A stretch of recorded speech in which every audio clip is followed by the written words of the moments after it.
I haven't been to this place since Ike hit, so.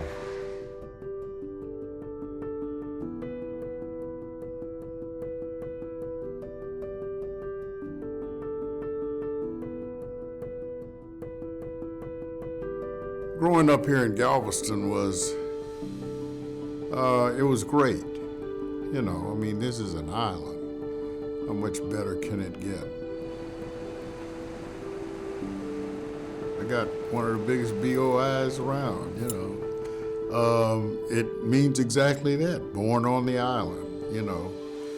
Some people are BOIs, but that actually means born off the island. So you can take that as however you want to, you know.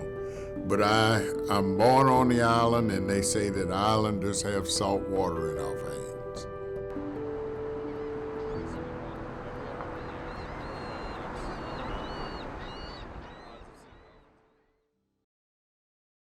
The main industry here in Galveston is tourism.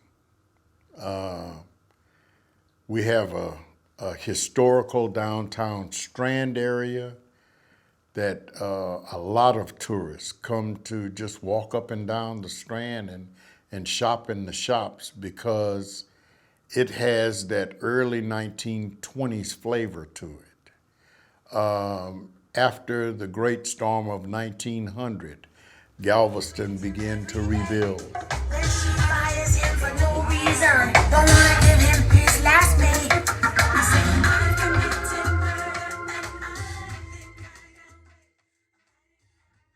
This place has always been here, and everybody that grew up here in Galveston knows Selena's Blue Room. It's called Selena's Blue Room, and it's pretty much like a old school bar, you know, where people would go, and you know, it's a popular place here in Galveston.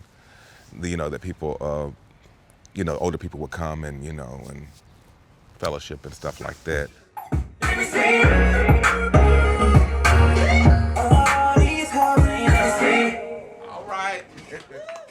My very first drag show was here.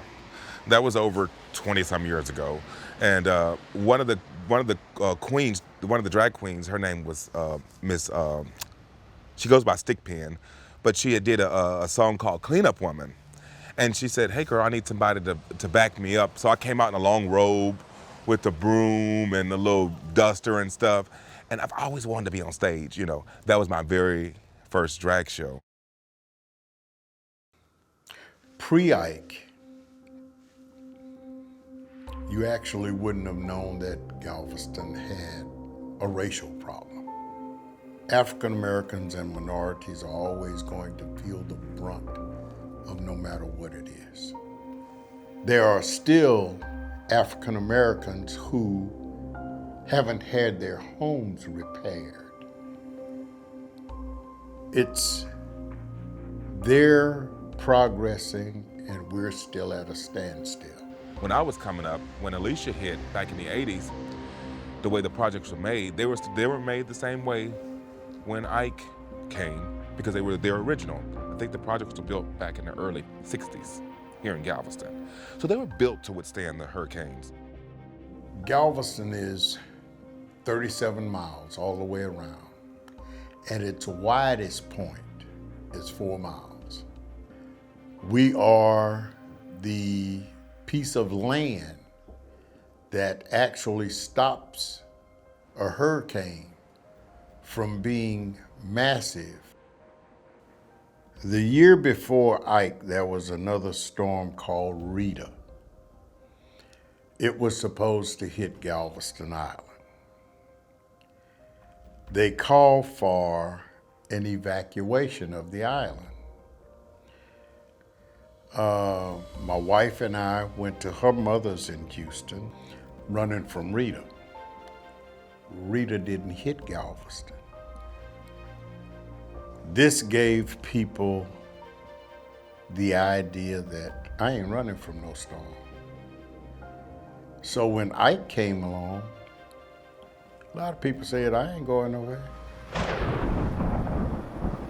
The winds and the rain picked up at around 7:30, and we were just sitting on the porch, you know. The sun was shining, and we were just sitting on the porch, long enough until it was unbearable to sit there, you know. And then, like I said, when the wind picked up so bad, we had the door had a blind over it, like these blinds down here. And when I opened it, the wind just took it, pulled it off the hinges. And so we jumped up. We were afraid, so we jumped up and we went inside. Our bedroom is right there to the right. That window broke out the night when the wind picked up. That window broke out.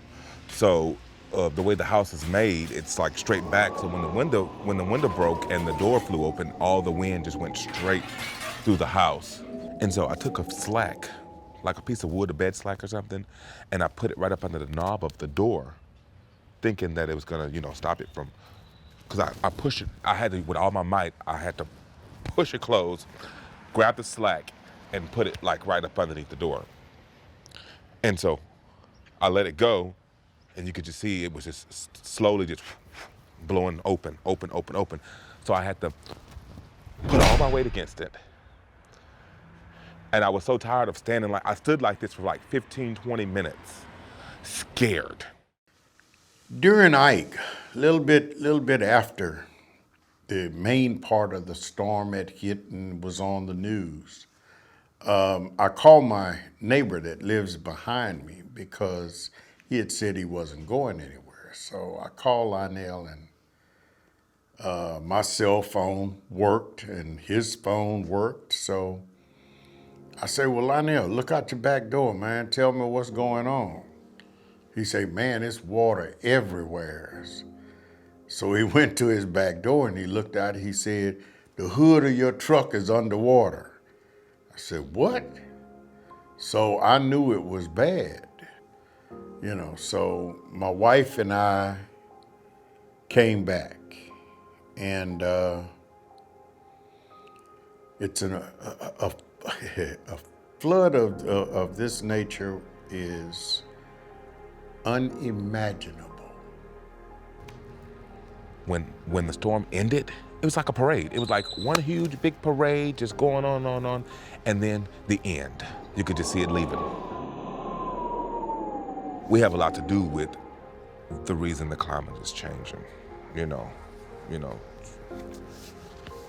It's not happening by itself. There are things that we're doing to the planet to cause the climate to change, you know. The more the Arctic melts, the more water we're going to have to fight off. The hurricane pushed Gulf water into the Bay of Galveston, and the bay water backed up onto the island.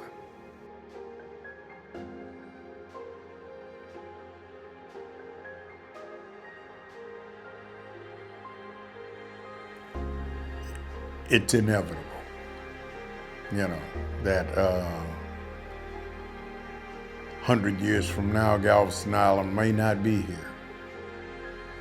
The warnings that are being given will at some point hit on ears that understand, who are in a powerful enough position to do something about it.